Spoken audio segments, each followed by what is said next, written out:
Ladies and gentlemen, welcome back. Oh, welcome back to Musical People and Journeys, the rock show. We're here with my wonderful panel for review of eight amazing new rock albums released in the month of August, and we've listened and we've dedicated our whole lives, day and night. Isn't that right, Dave? Yeah. Good morning. Morning. Good morning, Paul. Welcome to the show. Borada. Hello, Trish. Rock chick Trish. What's up? What's up? And hi, Ian. Hey, good morning. Good morning. Right, guys, let's crack on because we have an amazing rock lineup. As you can see, I took an image of the festival that we're going to. It's there behind me. So we're going to a big kind of rock festival beach. Yeah, right. Anyway, so who's the lineup today, guys? Well, it's quite exciting. There's bands that I've never heard of, and there are bands that I've heard of, and we're kind of intrigued and looking forward to. So we're going to kick off the festival with White Spirit with their album Right or Wrong. Will it be right? Will it be wrong? We'll find out. Nordic Union, Animalistic. Will it make us growl? Heat. Oh, Force Majeure. Was it hot? I'm hoping you're liking the pattern here. Pale Waves. Unwanted. Will it carry us away on a wave? Silversun Pickups. Will we be jumping in the back of that pickup and going off to some glorious sunset? Muse. Will the people? Well, will the people like Muse? We'll have to find out. And we're going to finish at Panic at the Disco and Viva la Vengeance. And they're the headline act. Nice. Sorry to interrupt you, but I was just counting those albums, and that's 7 albums, not 8. I have a surprise. There's only 7. I've got 8. Oh. There's I've only only got 7. There's only 7. You're right. 7 albums. I was 7. I reviewed. I was panicking at the podcast. You were panicking at the disco. That was my segue. You were looking perplexed. But let's go panic because there's not 8. There's only 7. So don't panic. There we go. Right. Okay. I mean, my excitement, I get carried away. It's because we did have I Prevail on this stage, and we then moved it. There was supposed to be 8, and then we had a couple of albums that have been postponed, and so we switched them to next month, and then we moved I Prevail over to the other stage for them to enjoy the glorious I Prevail. I know there's a big sigh of relief from some of the people in this room. But anyway, let's crack on. White Spirit, right or wrong? Was it right? Was it wrong? Paul, kick us off. Who the hell, Paul, are White Spirit? Tell the world. Well, I hadn't heard of them, and I don't think many people will have either. So they were one of the bands that could have made it big in the new wave of British heavy metal. After they break their single Backs to the Grind, White Spirit was signed up by MCA, and their self-titled album was regarded one of the better albums in 1980. Right, remember that, 1980. Unfortunately, the guitarist Janet Gers left to join Gillam after later joining Black Sabbath for the Born Again album, then moving on to Iron Maiden, where he still remains. Singer Bruce Riff and bass player Phil Brady also left. They were replaced by Mick Tucker and Brian Ho. Together with Malcolm Pearson, the keyboardist, they began working on their second album, which never got completed, and White Spirit broke up. Brian Ho headed to the USA to work with Ted Nugent on the Penetrator album in 1984. Howe was introduced to Bad Company, who were on the lookout for a singer after the departure of Paul Rodgers, and was instrumental in changing the band's sound to become a more AOR and heavy rock outfit. The band was hugely successful in the whole years. He left at some point in the 1990s to pursue a solo career, and he died in 2020 of a heart attack. What the hell relevance, you must be thinking I'm going on about. So after Howe's death, the former band members Mick Tucker and Malcolm Pearson talked about the lost tapes of the second White Spirit album, and that they'd been lost. Sometime later, while moving to France, Pearson found the tapes by accident in an old bedside table. The both of them decided to do something with the tapes, managing to save the bulk of the material by transferring it to a digital form. Howe's vocals could not be saved on for the songs, and guest vocalists were called in, including a tribute version of Bad Company's Holy Water. Not only that, they re-recorded the instruments on several tracks to give the songs a more modern sound. It literally has been a project of devotion. Was it right or was it wrong to do it? Since it's been over 4 decades since those recording sessions and the work and hours that have been put into this recording, I can only say that it gets a thumbs up from me. To such an extent, I genuinely feel sad that they weren't around in the 1980s and 90s. Right or wrong balances between heavy rock and melodic AOR on times. Unfortunately, it does sound too much like Rainbow and Whitesnake, but this really is like opening a time capsule and leaving you wondering, what if White Spirit had been able to put the differences behind them and have built upon the success of their debut album? I'm so glad that we went to Paul first, guys, because that was fantastic. That really does. It's a bit of an eye-opener, isn't it? I thought maybe they're a brand new band. Wow, that's amazing. Well, I mean, it's interesting because we're musical people of journeys, and we're on a journey, and this album feels it's been on one hell of a journey. Ian, what did you think of it? I mean, I would suggest it right up your street, but I could just never tell anymore. I have to be honest, Paul, that is fantastic. You've summed up in what you said there what I couldn't just put my finger on, why I liked it so much. And I didn't go back and look at the band's history because I've stopped doing that because I find I was just spending too long doing that rather than listening to the actual album. So thank you very much for that, Paul, because I put this was 70s and 80s influenced. What I didn't realise was it was influenced by their own material. So that's really interesting. And you're absolutely right, Nigel. It is totally my jam. Absolutely love this album. It's not right up there. Just manage expectations here. I thought the title track is awesome. It's fantastic. It's asking a question. It's making a statement. It encourages you to really think about things. Right or wrong. I mean, it's chalk and cheese. It's the juxtaposition, isn't it? I just to top off. And this is a theme that will come back through some of my other reviews. White Spirit have said rock and roll is good for you, and therefore, yes, I agree, they're brilliant. Although that song is very Van Halen-esque. I thought you mentioned Whitesnake and Iron Maiden, and I get that, especially with Yannick Gers, 100%. You can hear the similarity. Obviously, not that Yannick wrote a lot of Iron Maiden stuff, but you can see why he joined Iron Maiden and is so successful there. But that Van Halen-esque rock and roll is good for you. That was my standout track, without a shadow of doubt. So, a pretty healthy thumbs up for me on this one. It's going to get a 1 then, isn't it? Trish.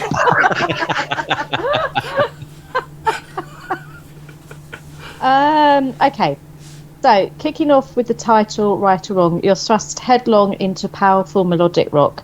Some of the album, like Runaway, had a Van Halen sound to it to me, that track particularly. 10 beefy tracks with a nod to the 80s past, but with fresh and vibrant arrangements fit for our modern ears. It was easy listening, but it didn't blow me away. Okay, right, well...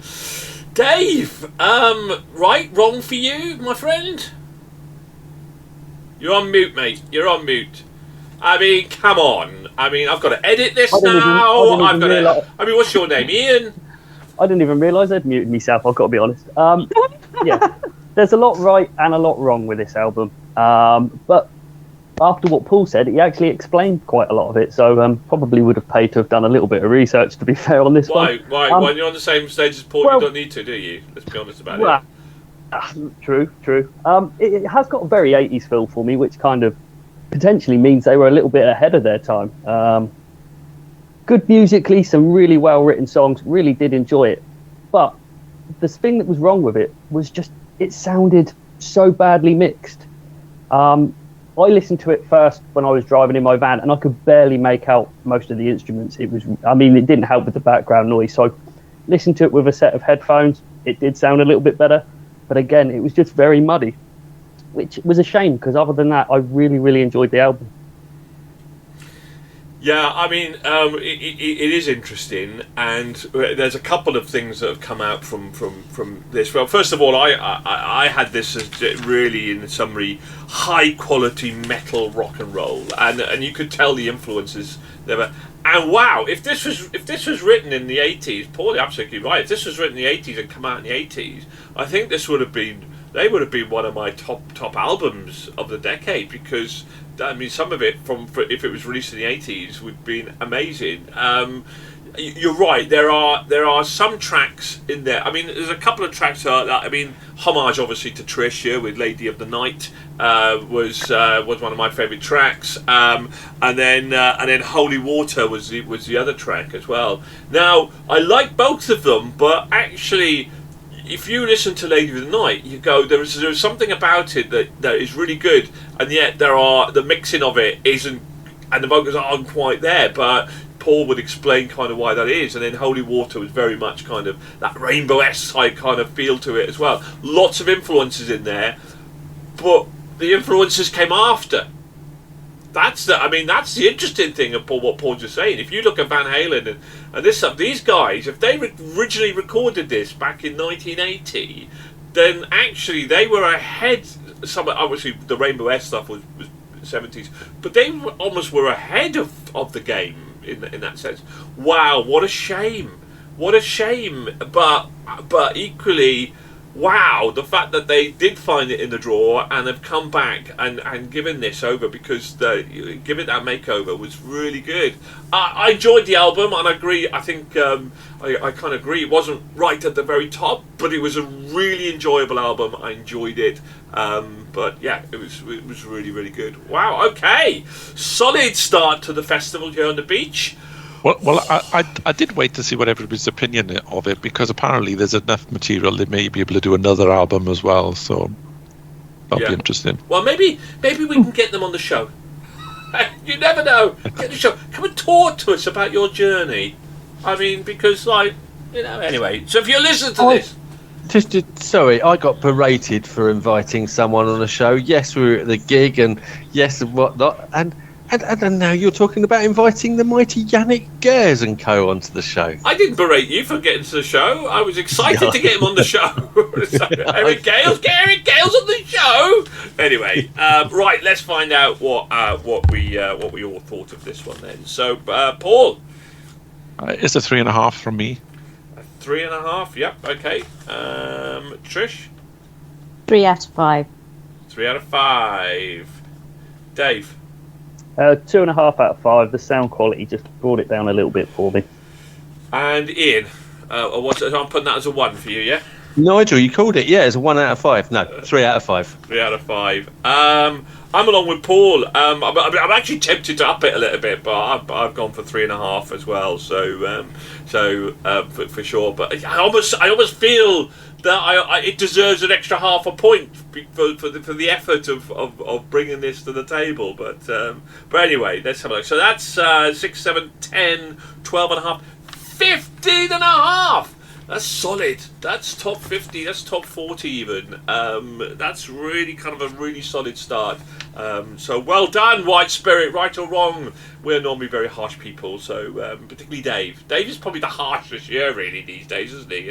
So Anyway, I'm still not as bad as Chris. Yeah, absolutely. I was just going to say, well, what do you expect? He's Chris's protege. He is a bit Chris protege, isn't he, from this perspective? So who is next on stage?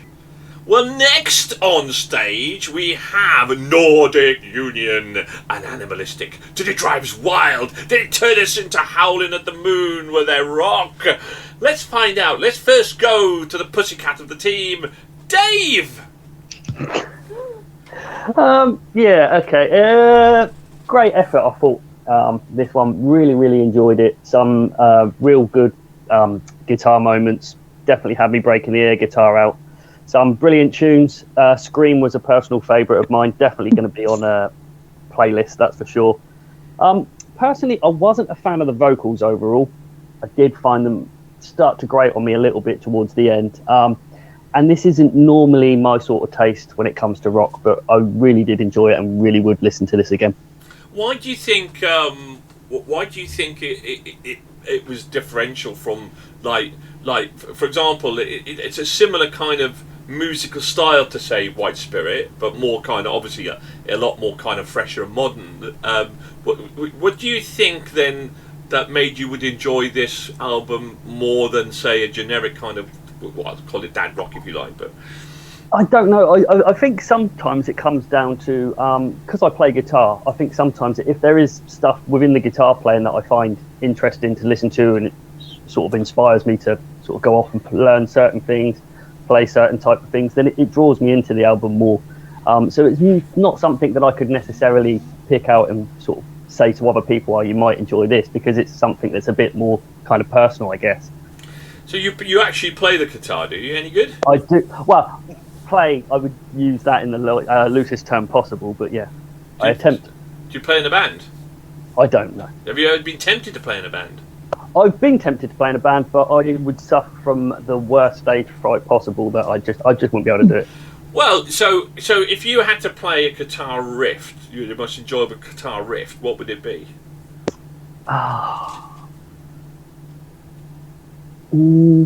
Probably anything Guns N' Roses, really. I knew you were going to say that. So yeah, but that's what inspired me to learn to play guitar in the first place. Obviously, you struggle with obviously a little bit of stage fright and panic. So we need to get over that. So here's a challenge on the next podcast, Dave. On the next podcast, I want you to give us a little bit of Guns N' Roses on your guitar. Do you accept that challenge? Yeah. You don't have to have your camera on if you don't want to. I don't know about that. Come on. I mean, listen, our 30 viewers have gone mad for it.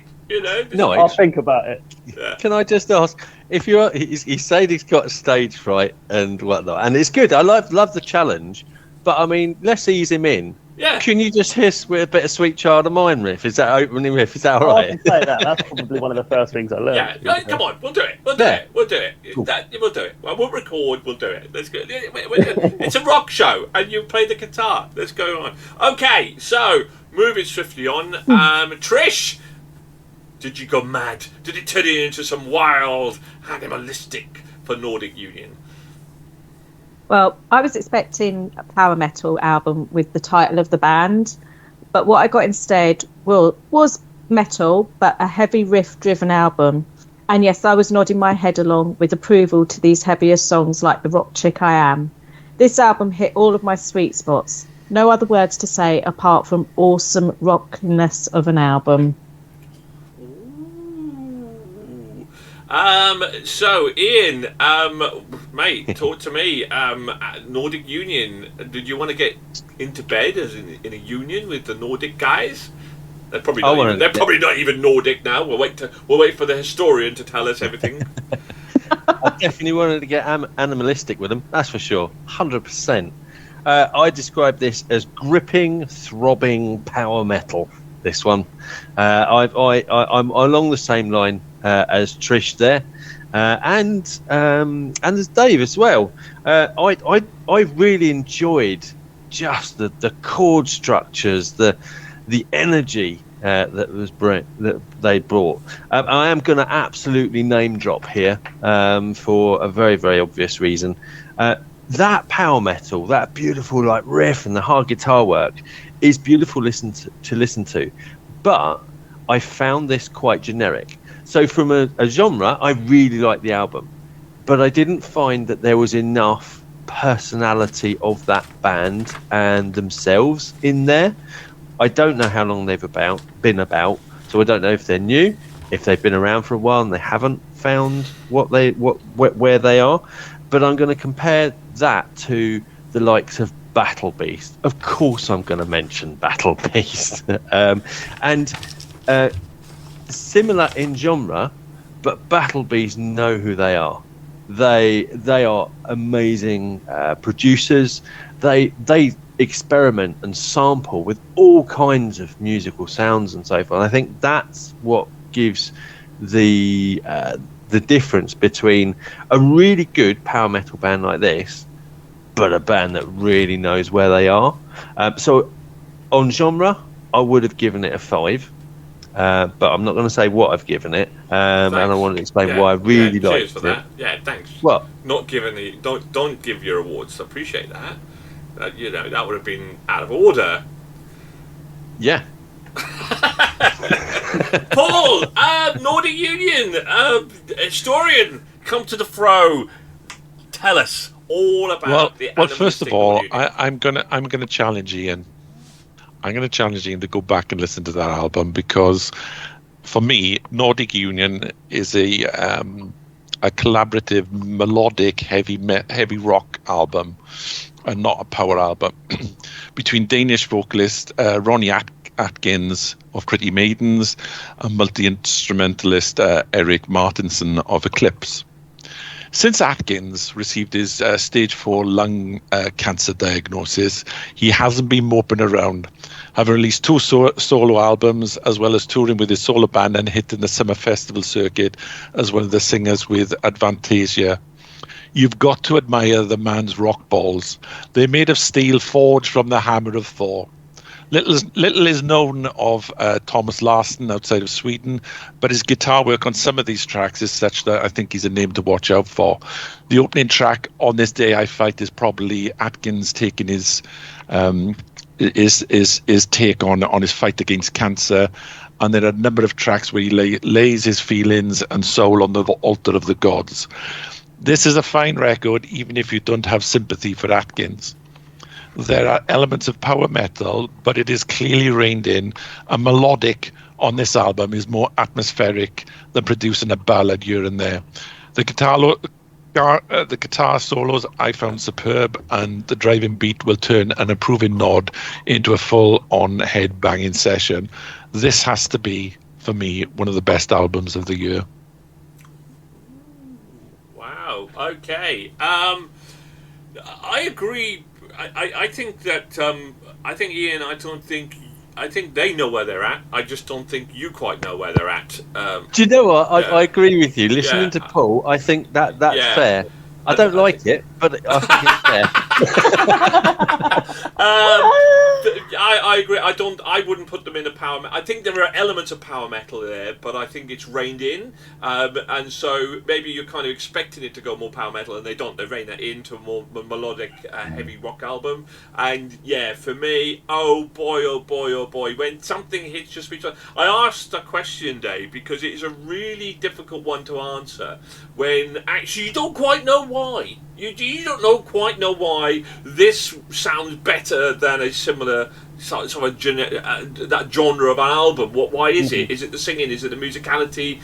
But it just hit my sweet. I mean, I got really excited when I first listened to it. And I said, Trish, I'm telling you, Nordic Union, it could be the album of the stage, because for me, it just whacked my sweet spot. And there's certain, maybe 1 or 2 songs would get onto my overall kind of playlist. 4 songs from this album. 4 songs, which was Riot, If I Could Fly, This Means War, and King for the Day. But for me, a great album is when you say, I'm happy to listen to the whole album again, and the whole tracks are fantastic on it. It was my sweet spot. It was a wonderfully brilliant, vocally brilliant. I think I hit my sweet spot. The melodies and the combination, the actual setup of it all just worked. Everything works for me on this album. It is absolutely terrific. Stage 4 lung cancer. That's early stage or late stage. That sounds quite. That's terminal, Nudge. That's terminal. I mean, wow. I mean, what a way to go out, you know?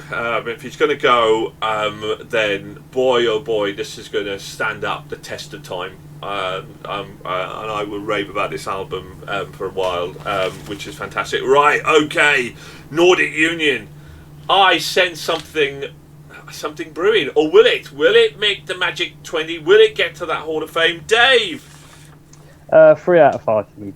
3. 3.5. Sorry, 3.5. 3.5. All right, I'll let you off.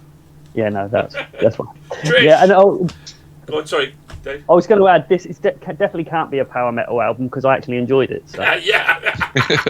Yeah, there's a litmus test there for you, Ian. Definitely not power metal. Otherwise, it'd been a 1 or a 2. But there we go. Trish. Bye. 5 from Trish. 5 from Trish. Ian. Absolutely, this is definitely power rock. It's not power metal. You're absolutely right. And what I like is the fact that I'm big enough and man enough to admit when I'm wrong. Oh yeah, you know? no, absolutely, no. This is what the show's about, isn't it? So, yeah. I got If I Could Fly and Riot down. Riot, I thought was amazing mate, song. I did have it a 3 or 5, but on this discussion now, I'm going to put that up to a 4. A 4, yeah. Quality. Yeah. Paul. It's a 4.5 from me. Oh, he's got the Volbeat barrier. I can't give it more than 4.5 because of Volbeat. Oh no! So I don't think you're going to get over Volbeat, and so yeah. I love it. It was the best thing since sliced bread. It was going to be the album of the year. 4.5 because I can't give it more than Volbeat. I said one of the albums of the year, Nige. Well, anyway, there we go. Paul, you did actually say the best album of the year. One of the albums of the year. You said. You did say that. Say that. You said it is, and 4.5 for me is one of the albums of the year. It's not. It's because it's a 4 because of Volbeat. You Volbeat sycophantic, you. I'm dreading what he's going to be like at the concert. He's going to be beside himself. Oh my God, he's been crying. He's going to be screaming. I'm going to be in a Volbeat sandwich with you lot. He's going to be like I was at Battle Beast. I think you should reword that, Trish. So Trish is looking forward to a Volbeat sandwich. Right, okay. Hey, you said it. It's a 5 from me. It's a 5 from me. Fantastic album. Absolutely loved it. Oh my God. This is, I think it's at 10, 8, 14 and a half, 18 and a half, 19, 22. Hall of Fame! Yay! Hall of Fame. Welcome. Mate, honestly, if you're going to go, then you know you're in the MPJ Hall of Fame, and Nordic Union will be forever singing your praises from that perspective as well. Oh, that's got to be one of the highest ones as well, isn't it? 4.4, I think, was average. So. Yeah, it's a 4.4. It's not quite beaten Volbeat yet. And that's Paul's thing, isn't it? He knew if he'd give it a 5, it might have topped the album, the Hall of Fame charts, and he couldn't possibly. He wouldn't live with himself. Look, I've got to say, I've only given one album 5, and it wasn't Volbeat. I know, it's Daughtry. Yeah, so there we are, so... Yeah. Anyway, do you know what? And I think there was elements of Daughtry's voice here. It was similar. Some of the tracks were very kind of Daughtry vocals. That's good. Anyway, but there we go. Right, okay. And that's your problem, because you regret not giving Volbeat a 5. You can't get over it. It's psychosomatic for you. Nigel, as I said, I don't think you can get over Volbeat, not me. Anyway, who? Wow! Now we are a Hall of Fame. It's always a great delight to have somebody on the Hall of Fame. So, who is next? Let's go to the beach. We've got our pina coladas, maybe. No, it's not rock and roll, is it? Pina coladas. So, but there we go. Who is next on stage? Well, let me tell you who is next on stage. We have Heat and Force Majeure. Oh, is it getting hot in here? It's hot down the beach. Let's go to the hottest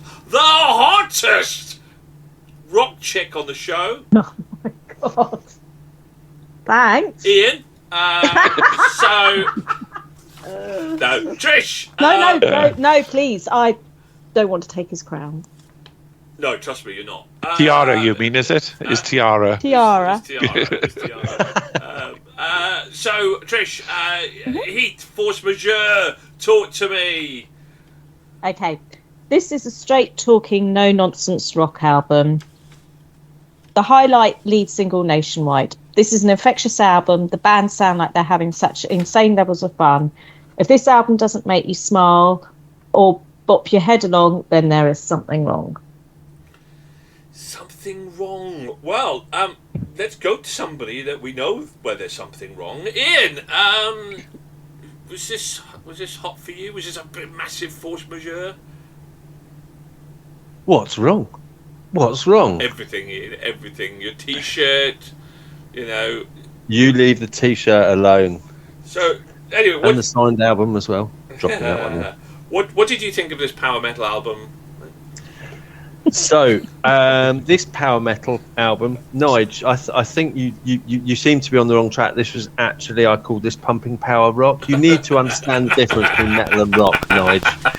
Sorry, mate. I recently learnt it, and I'd like to pass on my teachings to you. Thanks, if that's buddy. okay. Thanks for that. I appreciate that. I absolutely love this. Really, really good. It was pumping power rock, 100% Paramount, Nationwide, Harder to Breathe. Just these are tracks I could listen to over and over again. And One of Us, I love a real beautiful anthemic, chord structures, production, everything in there. It's just was sublime. And obviously, I don't know whether I've mentioned on the podcast before, but I am an absolute passionate lover of planes and aircraft. So with a song on there called Wings of an Aeroplane, I thought, I really like this. And I did like it, even though at points it sounds incredibly like Toto's Africa. Yes, but it did. A really, really good song. It was a major force. I know that's not what force majeure means, but I'm gonna have poetic license on that. I segue in anything that even remotely sounds similar. So there we go. Paul, Heat had a bit of force majeure. What did it do for you, and who are they? Well, Heat has been well known as the best export of Swedish metal scene on the Swedish metal scene for the melodic rock sound. This seventh album has been awaited with some curiosity since their singer Eric Gronwall, who had done much to take them to a new level, left after overcoming a major health scare. His replacement, though, was none other than his predecessor from a decade ago, Kenny Leckremo. I would say Kenny's range is as much improved from his earlier days, and from his re-arrival has allowed Heart to move in a more heavier rock dimension. The production levels are pretty stellar and bring out the best of the musicianship and overall sound of the tracks. Kenny has a greater sound and range than Eric, and as such allows the band to explore their sound more. For me, this was a definite improvement and makes Heat a more accessible band in the metal genre. The only downside is that I've had to listen to this album after Nordic Union. As such, for me, it lacks the atmosphere and dynamicism of Animalistic. Otherwise, I might be raving about it. Yeah, Dave. Yeah, there's been a bit of a theme of all the albums so far. They've all been really, really solid albums, and this is another one. Again, some very catchy riffs. Some great guitar solos, musically solid, decent vocals. Hollywood particularly was one that stood out for me. They mix things up really nicely as well, kept me interested throughout. Yep, definitely recommend this. Yeah, it's very interesting. There's a couple of points I would pick up on. Listening directly after Nordic is like, well, it's really good, but it isn't quite as good as Animalistic. And the other thing as well, I think that 3/4 of this album was stellar. And then there was a couple of tracks that were really horribly cliche and didn't need in there. So things like the aeroplane one, which absolutely I'm not in, that Africa, and it was just like, oh, really? And I think that when you listen to this sort of album, you want it fresh. You want it, similar to what we've just kind of listened to, and most of it is. And then you don't need to go to that cliché 80s kind of rock sound. You don't. It didn't need it. And that took the edge off for me for a little bit. But I agree. Great rhythm, great arrangements, good vocals, and it was really interesting because actually we weren't going to be reviewing this album, and then we had a couple of delays. We had about 3 albums that got delayed, and I had to backtrack, and this one had been released. And I went, okay, and I had a quick listen. So I'm really pleased actually that we did manage to go back a step and to get this on there, because it is a really good album. Fantastic, really good album. Really enjoyed it. For me, Back to the Rhythm for me was the highlight of that album. That's made my list. So that was really good. Excellent. Wow. Okay, we are having a really good concert, guys. We're having a great festival. Or are we? Let's find out. Trish. 4 out of 5. 4 out of 5. Ian.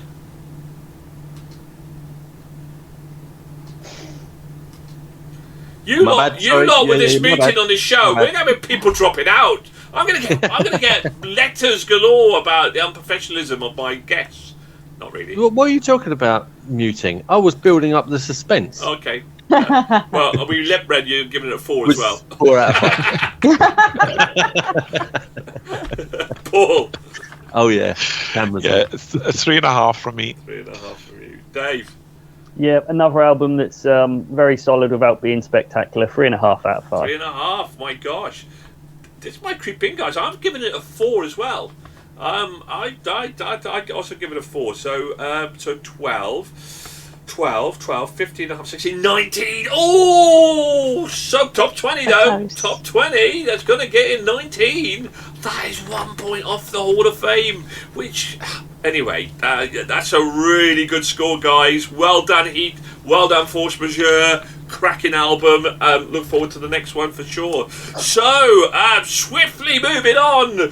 We're sweltering down at the beach. Who is next? Well, I'll tell you who's next, and it suits the scene that we're in, and the concert that we're in is down by the beach, and Pale Waves have just rolled in off the ocean with their album Unwanted or Wanted. Let's find out about Pale Waves and Unwanted. Ian, it's your turn to start, my friend. What about Pale Waves and Unwanted? Tell us. So, pale is the best thing that you can use when talking about this album. Unwanted, 100%. I just could not get over my head that this was the worst Avril Lavigne tribute act ever. I completely... my view of this was, okay, all right, so it's very Avril Lavigne-esque, and it's got that lovely sort of 90s, sort of type feel to it. Don't know what that actually means, but there we go. However, when she started talking about, because I guess with the sound, it's aimed to maybe a young audience, I guess, and then she's talking about in the songs about an abusive partner, and that it's not right, and I'm like, oh, cool. And then a few songs later talks about, oh, I can't leave you because I love you. That is just an absolutely disgusting message to give to impressionable teens, especially when we are making moves in society to move away from domestic violence and so forth. Obviously, it's a little bit personal to me as well, but I just, that mixed message for me there switched me right off from Beyond. It's it just, surprising enough, it did not float my boat in any way, shape or form. So it's going to get a 5. I thought you would have said it's the most worst power metal band that you've listened to. So Paul, Pale Waves, this is not their first album, is it? No. And yes, they're definitely not a power metal band, to be honest. So Manchester Quartet, Pale Waves. I'm not going to say much about them actually, because I'm on this similar wave to Ian. Really, on last year's album, Who Am I? They saw them, explore the early 2000s pop punk genre. With the Unwanted album, they've firmly encamped themselves in this genre, sounding like a cross between Avril Lavigne, Ting Tongs or whatever, Tong Tings, Ting Tings, yeah, and Wheatus. Yes, it's witty on times and an easy listen. And if this was, the first time that I listened to this stuff, I'd be highly impressed.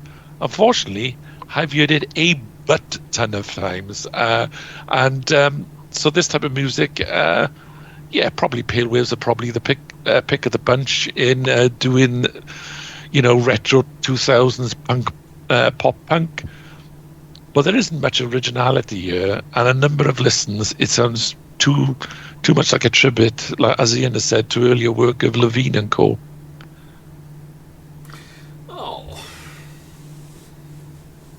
Dave, feel a bit sad here so far. Can you bring up? Are you on your surfboard riding this wave, mate? Or well, as someone that was a teenager in the late 90s, early 2000s, I unashamedly enjoyed pop punk, and I did enjoy this. For me, it's actually more Paramore than I would say Avril Lavigne, if you're familiar with them, and that's not a bad thing. I found her voice suited the style perfectly. It was short and sweet, everything that a pop punk album should be. I do agree with what Paul said. There is no originality here at all.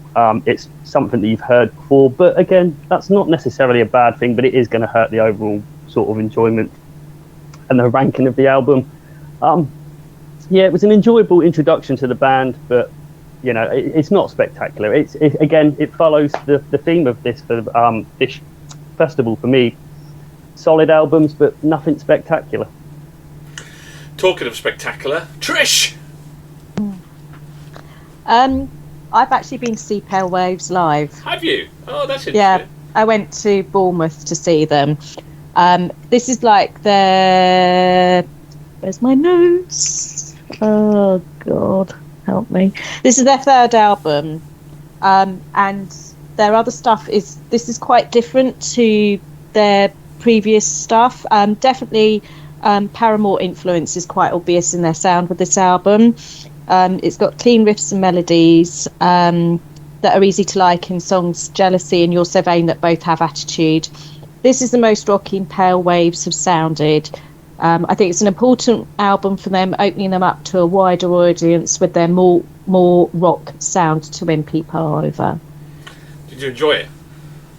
Yeah, I did. Good. So go into the Avril Lavigne scenario, okay? Yeah. And you're absolutely right. It is easy because of the sound of her voice to make comparisons to Avril Lavigne. And I was second listen, go like, I'm enjoying this album too much. Is it an Avril Lavigne parody? So we did. Avril Lavigne released an album a few months ago, and I purposely didn't put it on because I kind of knew what we were going to get.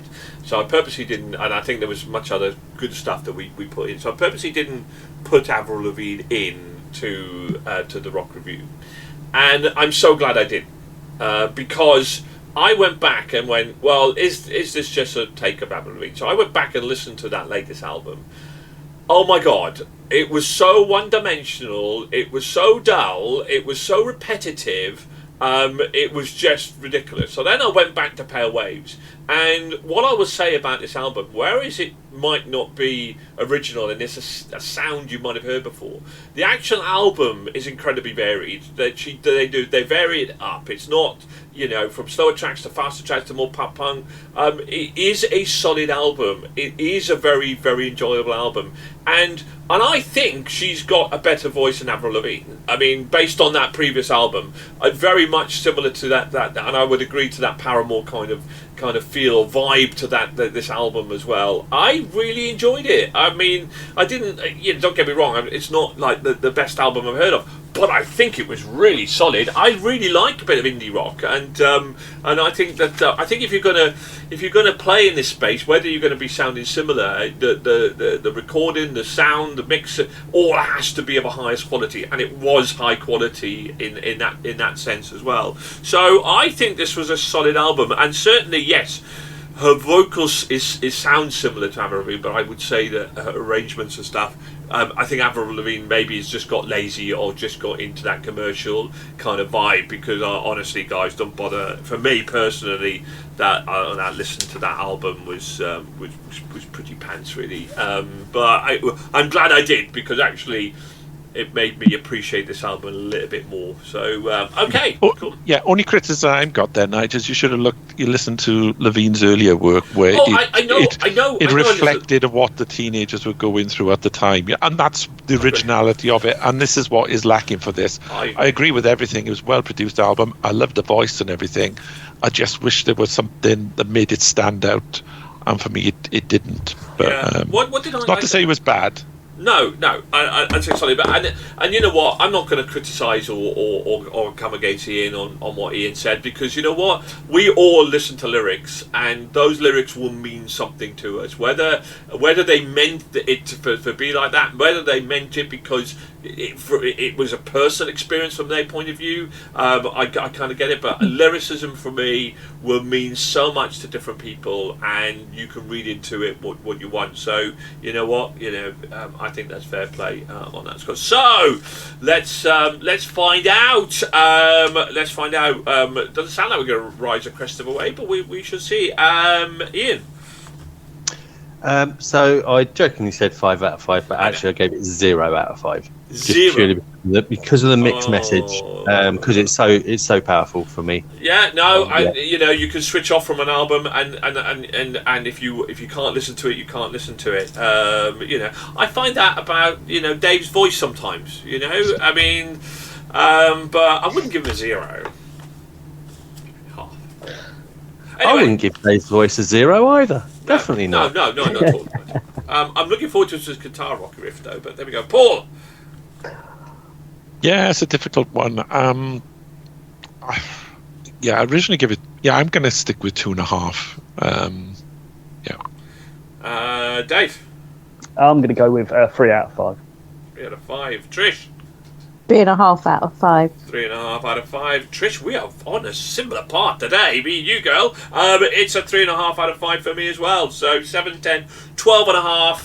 It's actually pretty much right in the middle. It's divided us. It's right in the middle. So it's not a terrible album. I think it will hit sweet spots. But anyway, so who is next? I can see some dust picking up in the background here of something pulling into the car park. Who could it be? So let me tell you who is pulling into the car park in their pickup trucks. It's only Silversun! Whoa! Silversun pickups! Yes, people! They have arrived and they're taken to the stage.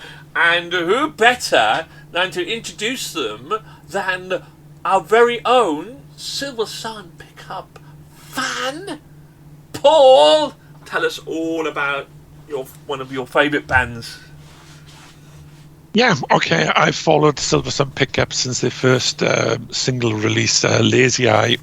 After watching them on Jules Holland's show back in 2006, their alt or modern rock style, and the fact they start a track in one direction, and before you know it, you've ended up in a totally different zone, wondering how you got there and what the hell happened. Just like every previous album they've released before, I disliked physical thrills on the first listen. Then on repeated listens, certain tracks jump out, and then they hit the playlists and so forth. Even so, I still feel that the album takes at least 4 tracks before it gets to a place I want to listen to mostly. From Sacred to Scared Together to Stay Down for me is a zone of tracks that I need pickups to be jamming out. which means that the album is too bloated for my tastes. So I did enjoy it an awful lot, and I probably will keep on going back to it to enjoy it even further. But it isn't. For me, it wasn't one of their best experiences. Talk about a good experience, Dave. So, I mean, this was a band that I feel like I've heard of so many times, and I've heard sort of individual tracks of theirs which I've enjoyed. So I was really quite excited to listen to this, and I've never been so disappointed in all my life. Style-wise, I just felt it was all over the place, and there just wasn't anything I really ended up enjoying about it. Just not something I'd ever go back to, I don't think. I'm really quite disappointed. Now, talking about disappointment. Hey, Trish! Were you disappointed, Trish? Oh, God, I love your introductions. Okay. Silversun Pickups 6 studio album. This is a sort of album that you'll want to experience perhaps through a pair of high-quality headphones or maybe while out walking. There are 2 or 3 songs that stand out as having potential mass market appeal, like Scared Together and Hidden Moon. But this really isn't that kind of album to appeal to a mass market. It's easy listening, but Marmite, you're going to love it or you're going to hate it. Wow. Okay. Well, talking about either loving or hating, Ian. I really wanted Silversun Pickups to mean something. Like it was a certain type of guitar pick or something, or a conductor on the guitar that picks up the. No, it's literally just a name, and I thought it sounds really cool and physical thrills. I'm like, oh, this is going to be cool. Fell flat physically, and it definitely wasn't a thrill. 100%. A lot of the tracks were like the soundtracks to Netflix own series or films that you get from there, or would be really suited. Have you ever done that thing where you watch a horror film and put a different track on top of it to the music? And this would be like the 90s horror road trip teen film type soundtrack there. I found it monotonous and repetitive, and I wish it was something I'd like, because I wouldn't mind if it was monotonous and repetitive, but I just didn't like it at all. So I'm with Dave on this one. It's not something I think I'm ever going to listen to again. Okay, so it's really interesting, isn't it? Because when I've listened to, there's a few tracks that have gone in because we enter our little song contest and stuff. There's a few tracks that have come in from Silversun, which are in the style of Southern American rock. And I love my Southern American rock, and I've got more and more into it. If it's done well, it's done well. And Silversun Pickups have done tracks of that sort of genre, and I, like Dave, I was super excited to kind of listen to it. I thought, oh, okay, if these guys are got expertise in this, and this could be something that's really good. And of course, it was nothing like that. And the problem with this album is that it's a mixture. It's a mixed album, and I agree with everything you guys have said. It's almost like it's an interesting mix of prog rock and indie rock. Really, there's a mixture in there. And the problem with this album is, if you like indie rock, you're going to love some of the tracks. And Trish is right. Scared Together and System Error, for example, are really quality tracks. And after the third listen, what I ended up, because I really couldn't get into the prog rock side of things, and they changed the vocals. Once there was either the female lead vocalist and the male lead vocalist, and every time she came on, I ended up going skip. And you go through this album, and because when we rate an album, we rate it like want to listen to the whole thing again. And I'm going through the album going, I like that track, skip, like that track, oh, skip, like that track, next one, skip. And it was almost like this roller coaster of a ride for me that was up and down, up and down, up and down. But the stuff that was good was really good, and then the prog rock side of it was just it was meandered. So the album definitely has an identity crisis. Now maybe that's intentional. Maybe they were looking to explore, different paths and different ways of creating music. Maybe they didn't want to become stuck in that southern, American rock kind of genre, and be stereotyped in that. So maybe they were experimenting. But I think they definitely have an identity crisis here. And my advice is stick to what you're good at, and you are really good at that indie kind of rock, kind of with that Southern American scent or style or vibe to it. I think when you do that, you're sensational. But ditch the female thing and get off the prog rock thing, because it wasn't good. And I think people who like prog rock will also love and hate it, because they might not go with the other side of things as well. So I think, and I agree with Trish, I think commercially this is going to struggle. But who knows? Who knows from that side of things? Overall, I kind of enjoyed the album, but it was just, frustrating for me on a personal level. But there we go. Right, okay, so, Paul, ratings? 3.5 from me. Dave? 0.5 out of 5. Trish? 3 out of 5. 3 out of 5. Ian? 1 out of 5 from me.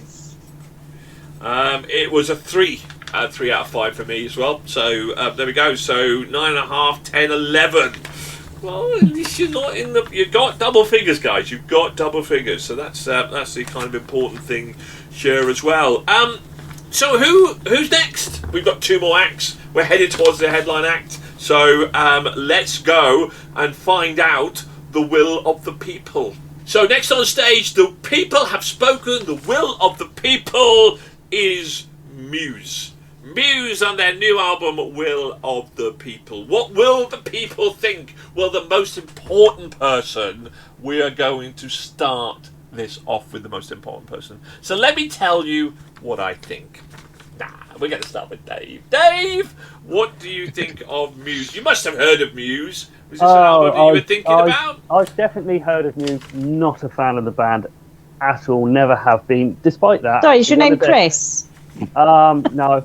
But one of their songs, actually, funnily enough, is one of my favourite songs to play on guitar. So, go figure. But yeah, no, it starts off really, really well. The title track, Will of the People, when I was listening to that, I thought, I might actually like this, and was quite surprised. And then, no, it just tails off after that. I think it's his vocals, really, I think is my biggest problem with it. I just find them too screechy. What he does guitar-wise, I think is incredible at times. And musically, as a band, I think they are really, really good. I think this probably shows my level of maturity, but the last track title did really make me smile. But yeah, overall, it's just not really my taste. We're Fucking Fucked, I believe. Yeah, it's great, isn't it? It's so good. It's so good.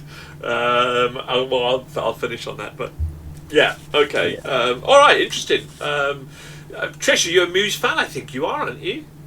I am. I've seen them a couple of times at festivals. Will of the People has a strong set of songs on the album. My favourite being Compliance.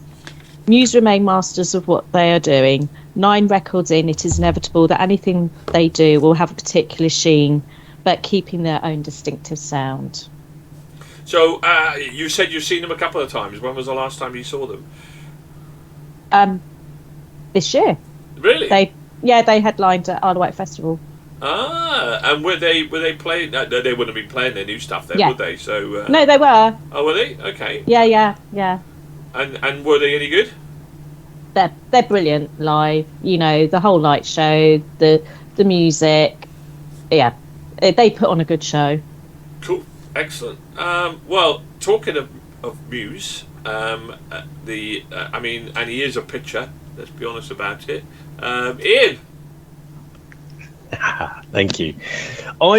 This album I was introduced to through Radio 2. I like a little bit of Radio 2 on, and Compliance was playing. Yeah, Compliance was just playing. It was quite high on their playlist, and what a song! just that opening. It's like it just grabs you by the kahunas and shakes you up and down, and you know you're fucking fucked for the rest of the album because you are in for a ride. And then when I saw that it was on the rock review list, oh my god, I was jumping up. I was so pleased. This is the album that I listen to the most on this playlist, without a shadow of doubt. As you said earlier, the title, I can't remember who it was. I think it was Dave or Trish said, the title, The Will of the People. What a great opener. It's brilliant. I cannot wait to see them live. Yes, I'm going to see them at Milton Keynes Bowl next year with Cully.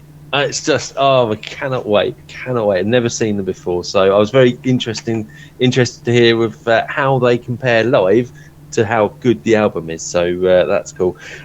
Other songs, Won't Stand Down. I mean, that is just the best metal song. I mean, rock song I've ever heard. It's just fantastic.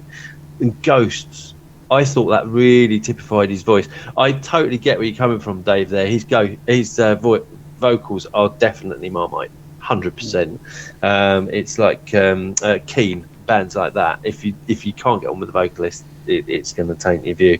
I thought the song all about Halloween, I can't remember what it's titled. Well, I thought it was brilliant, really clever song. I kind of got that. You know that Backstreet Boys did that that Halloween song back in the 90s. Can't remember which one it was.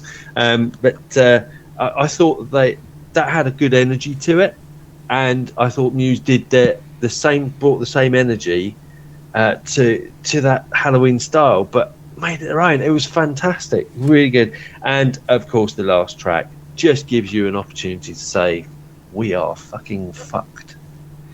Again, the album, the track that you're thinking of is bizarrely "You Make Me Feel Like It's Halloween." That's it. That's the one. Yeah, that's it. I knew it had the Halloween in it. I've described this as a powerhouse album. Absolutely, powerhouse album. Interesting, Paul. Yeah, but take a deep breath here. Okay. UK outfit Muse's 9th album is billed as another concept album about a man sick of the dystopia in which he finds himself stuck in. However, that man doesn't exactly do anything about it, just looks out at the world, throws his arms akimbo and goes back to sulk in his room. I first have heard of Muse from my daughter 20 years ago declaring that they're the best band in the world and that they were now mainstream. I thought that was interesting as I hadn't heard of them at the time. It took another 3 years for them to achieve international success with Black Holes and Revelations. It seems, to me, Muse dwell on several modes of concept. The two main themes being, the government is trying to control me, but I love my freedom and I won't let them. The other, I'm so horny, my balls have started knocking on my vocal box, and Matt Bellamy's guitar work and vocals betray that state of affairs. Will of the People obviously explores these themes. It is theatre, passionate on times and thoroughly enjoyable modern theatrical rock. However, a concept album, it is not. The starting concept quickly fades, and on times they're too busy trying to include hints of other artists' work, including their previous work, that they lose track of what they're intended to do. The monikers are endless, from Mockery of Vincent Prime's theatre epilogue in You Make Me Feel Like Halloween, the subwoofer hubs of Imagine Dragons on Won't Stand Down to Ethiopia, including a loop of Donna Summer's I Feel Love. It may not be for everyone, but if you're prepared to step outside your normal comfy rock genre, you won't go far wrong with listening to Muse's Will of the People. Wow. Okay.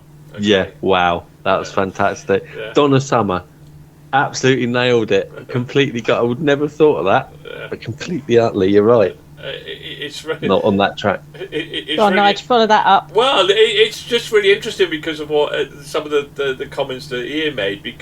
And for me, this album is one of the most frustrating albums. Well, actually, no, it's not. It's frustrating because there are moments of sheer brilliance. And actually, I'm the polar opposite to what Ian said. The first track, Will of the People, I agree with everybody, is the track of the album. It's fantastic.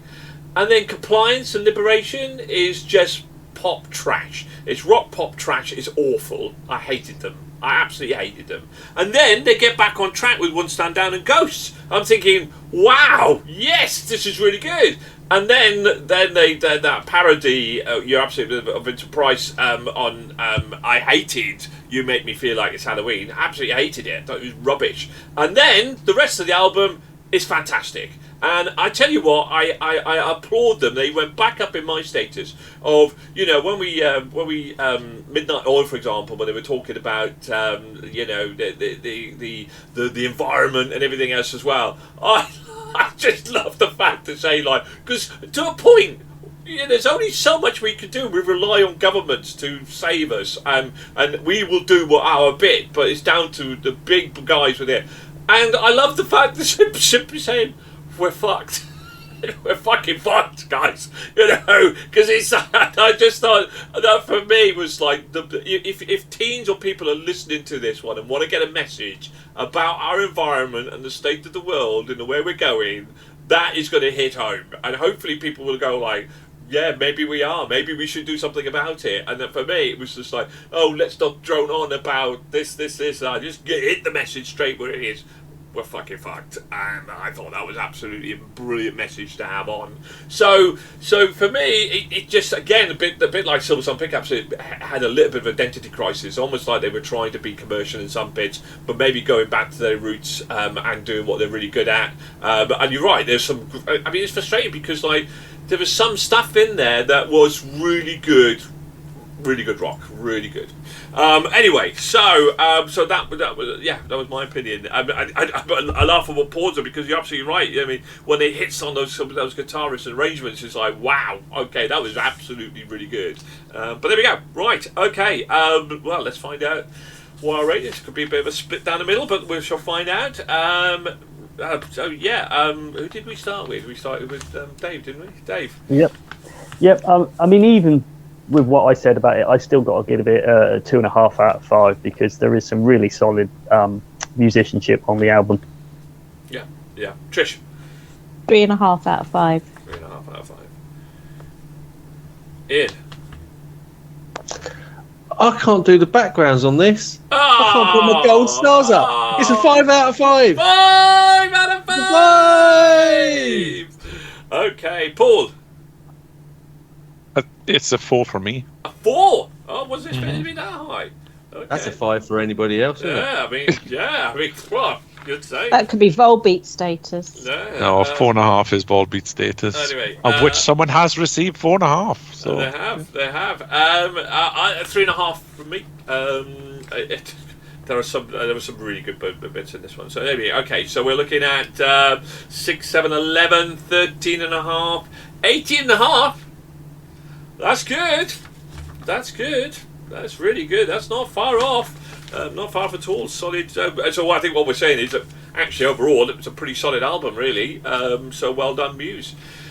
Now, we get to our penultimate act, the act that has the most listens on Spotify as to why they have made the headline act. Who can that be?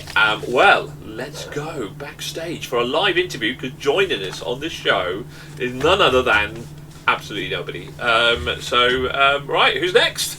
So, welcome to our headline act on Stage Vengeance, and it's called Stage Vengeance because of our headline act with their new album, Viva La Vengeance. Not Last Vengeance, I got stuck there. Viva La Vengeance, Panic at the Disco. Well, is it a rock album? Let's go and find out. So we're going to start with you, Trish. Panic at the Disco. I know you're a fan. And what did this do for you? Right, so Panic at the Disco's 7th album. The album splits its influences between Queen and Kiss. Viva La Vengeance is a very different Panic at the Disco album. It's more like a musical album to me, like High School Musical. It's upbeat, had me bopping along. But again, this album is going to be like Marmite. You will either love it or hate it. Would you say this is a rock album?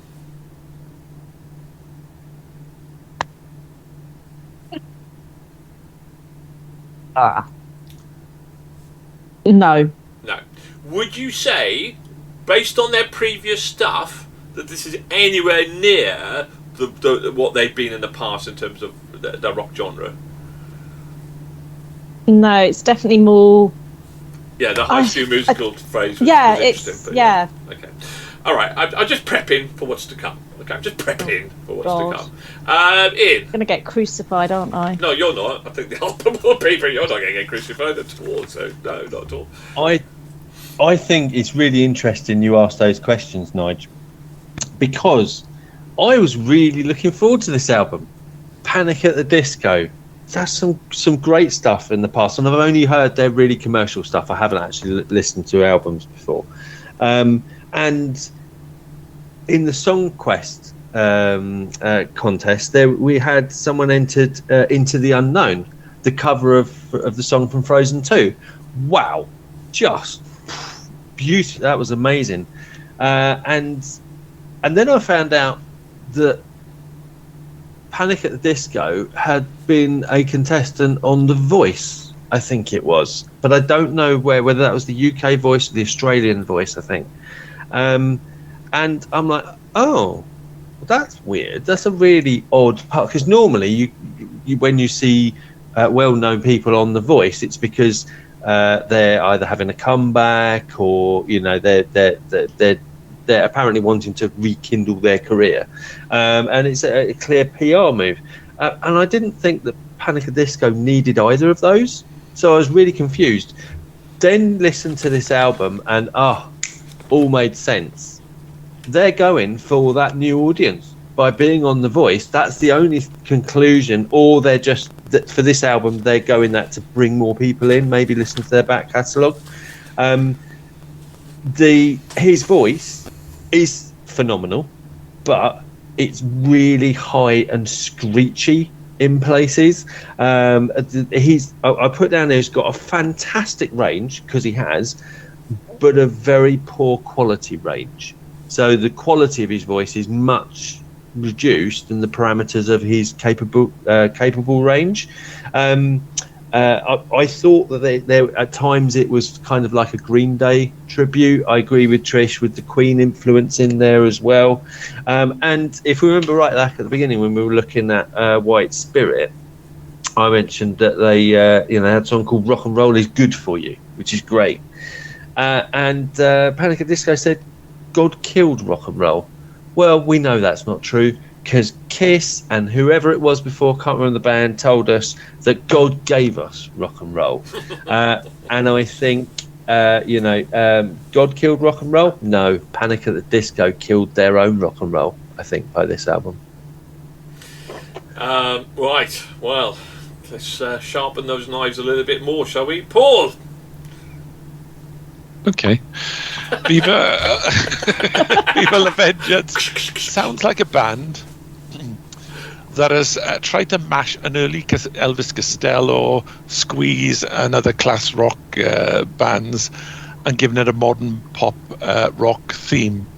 That person is American singer Brendan Eyre, with Panic at the Disco being his solo project, since he is now the only remaining member of the band. It is weird and a refreshing take on nostalgic classic rock.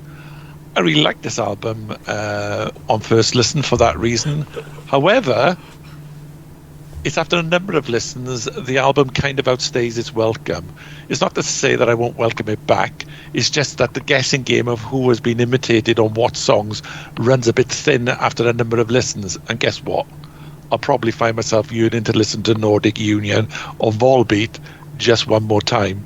And following up on Ian, I can't think of anyone who's been on Voice that has had any sort of success from being on there. I might be mistaken, but even the winners I haven't heard of again. So no. The Voice is the best song contest on TV by a mile. Yeah. As a singing contest, it's the best contest on TV. and yet nobody ever gets commercial success from it. Following on, and it's just so frustrating. Yeah. But there we go. But So, I mean, to clarify, they have previous celebrities come on as a contestant. They don't normally tend to go on well. I think it's just a PR thing along the series along the way. So, yeah. Dave. So yeah, I mean, I've been quick before to call out albums that I didn't think were necessarily rock albums, but I didn't really have much of a problem where this one was concerned. I mean, yes, it's definitely on the softer side of rock, but I would probably still class it as a rock album.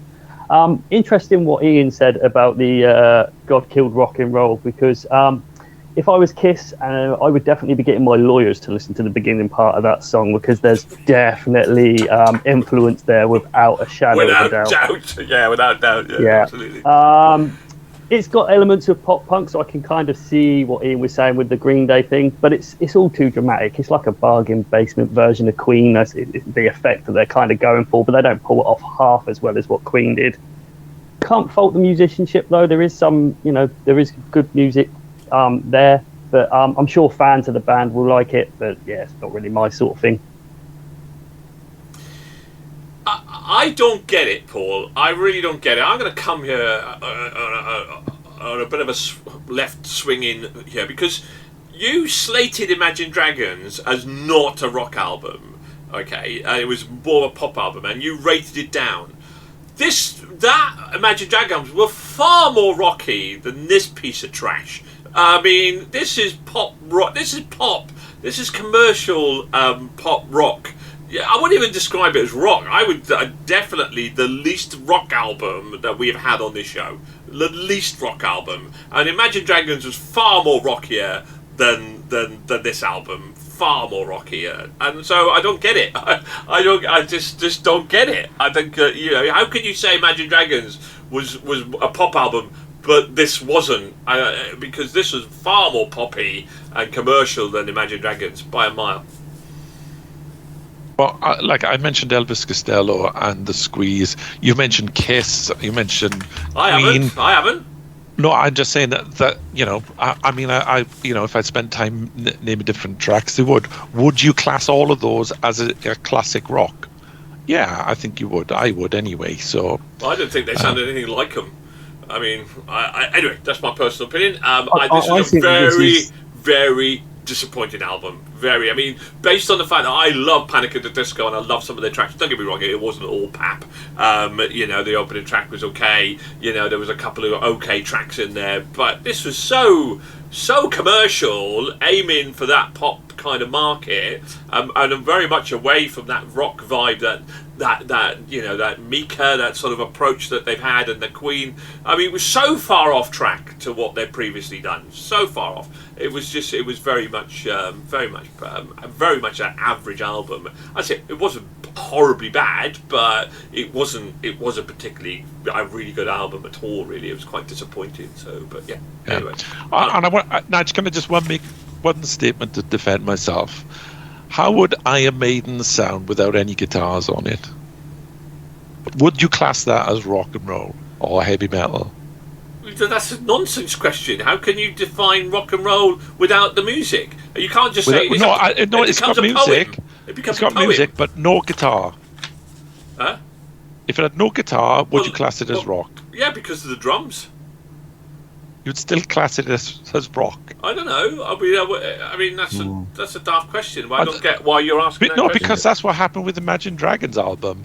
There was only one or two tracks where I could actually hear a guitar on it. Well, I kind of need to listen to that again then. I think I get where Paul's coming from. Because there was guitar. There was guitar on Panic on the Disco. Yeah, it was pop guitar. It was pop rock, classic rock style, but.